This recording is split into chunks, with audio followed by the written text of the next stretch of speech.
আমাদের প্রতিবেশী রাষ্ট্র আমাদের ভালো চায় না, এই কথা একটা শিশু এখন বুঝে বাংলাদেশে। তারা বসে আগামী নির্বাচন পর্যন্ত যতগুলো দিন যাবে প্রত্যেকটা দিন তারা নাশকতামূলক কর্মকাণ্ড পরিচালনা করবে।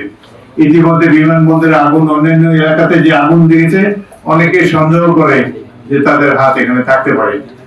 প্রতিবেশী রাষ্ট্র কিংবা তাদের দালাল আওয়ামী লীগ তারা বাংলাদেশে নাশকতামূলক কর্মকাণ্ড চালিয়ে বাংলাদেশের স্থায়িত্ব, বাংলাদেশের স্বাধীনতা, সার্বভৌমত্ব বিপন্ন করতে চায়।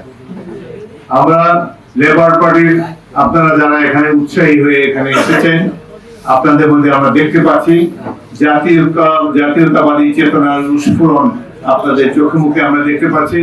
কেউ ভাববে না যে আমাদের সংগ্রাম 5ই আগস্ট তারিখে শেষ হয়ে গিয়েছে। আপনারা প্রস্তুতি নেবেন। আমরা দীর্ঘস্থায়ী জাতীয়তাবাদী সংগ্রামে দীর্ঘস্থায়ী অংশগ্রহণের জন্য আমরা মানসিকভাবে প্রস্তুতি নেব। প্রতিবেশী রাষ্ট্র যদি সামরিক শক্তি দেখাতে চায়, আমরা সামরিকভাবে তাদেরকে মোকাবেলা করব। আমরা বাংলাদেশের জনগণকে একটা সেনাবাহিনীতে পরিণত করব। আমরা তাদেরকে সামরিক ট্রেনিং দেব। সকল ছাত্রদেরকে অন্যান্য দেশে যেরকম ন্যাশনাল সার্ভিস থাকে 1 বছর কিংবা 2 বছর সামরিক বাহিনীতে ভলান্টারি সার্ভিস দেয় ছাত্ররা, বাংলাদেশ জাতীয়তাবাদী দল যদি ক্ষমতায় যায় আমরা ইনশাআল্লাহ সেই ব্যবস্থা করব। ছাত্রদেরকে সামরিক প্রশিক্ষণ দেওয়া হবে এবং একটা সেনাবাহিনী আরেকটা সেনাবাহিনীর সাথে যুদ্ধ করতে পারে। পাকিস্তান আর্মি 9 মাসের যুদ্ধে হেরে গিয়েছে কারণ তারা বাঙালি জাতির বিরুদ্ধে অস্ত্র ধারণ করেছিল। একইভাবে আশা করি আমাদের প্রতিবেশী এবং অন্যান্য যাদের লোলুপ দৃষ্টি রয়েছে বাংলাদেশের দিকে, বাংলাদেশের জনগণকে পদানত করতে চায়, তাদের অভিজ্ঞতার প্রয়োজন আছে। এইভাবে একটা জাতিকে কেউ পদানত করতে পারে না। আমাদের দেশে আবু সাঈদের মতো ছাত্রের জন্ম হয়েছে, দুহাত প্রসারিত করে তিনি মৃত্যুকে আলিঙ্গন করেছেন।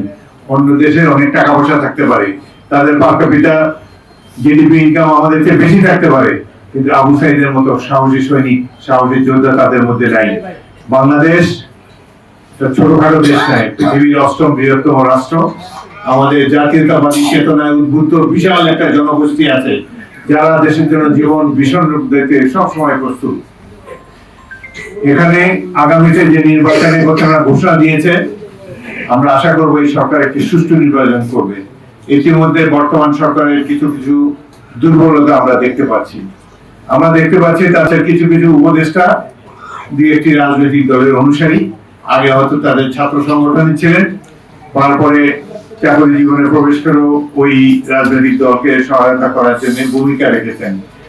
আমরা ইতিমধ্যে জানিয়েছি, প্রফেসর ইউনূসের কাছে আমাদের প্রতিনিধি দল গিয়েছেন, তো বলেছেন যে কেয়ারটেকার সরকার যেভাবে কাজ করে অতীতে 3 মাস ব্যাপী কেয়ারটেকার তো হবে না, আপনারা 1 বছরের বেশি পার করে দিয়েছেন, কিন্তু তাদের যে মূল নীতি নিরপেক্ষতা আপনারা অবলম্বন করুন, নিরপেক্ষভাবে একটা নির্বাচন পরিচালনা করুন, যাতে করে সুষ্ঠু একটি নির্বাচনের মাধ্যমে প্রকৃত গণপ্রতিনিধিরা সরকার গঠন করতে পারে। আমরা তাদেরকে কেয়ারটেকার মোড পরিগ্রহ করার জন্য বলছি। তার মূল কথা হলো যে আপনারা নিরপেক্ষ থাকুন, সকলের প্রতি সমান আচরণ করুন। তাদের মধ্যে যদি কোনো রাজনৈতিক দলের ঘনিষ্ঠ অনুসারী কিংবা সহায়ক শক্তি হিসেবে কেউ থাকেন, তাহলে আপনারা দরকার হলে পদত্যাগ করে একটি নিরপেক্ষ ব্যক্তিকে এখানে আসার জন্য সুযোগ করে দিন।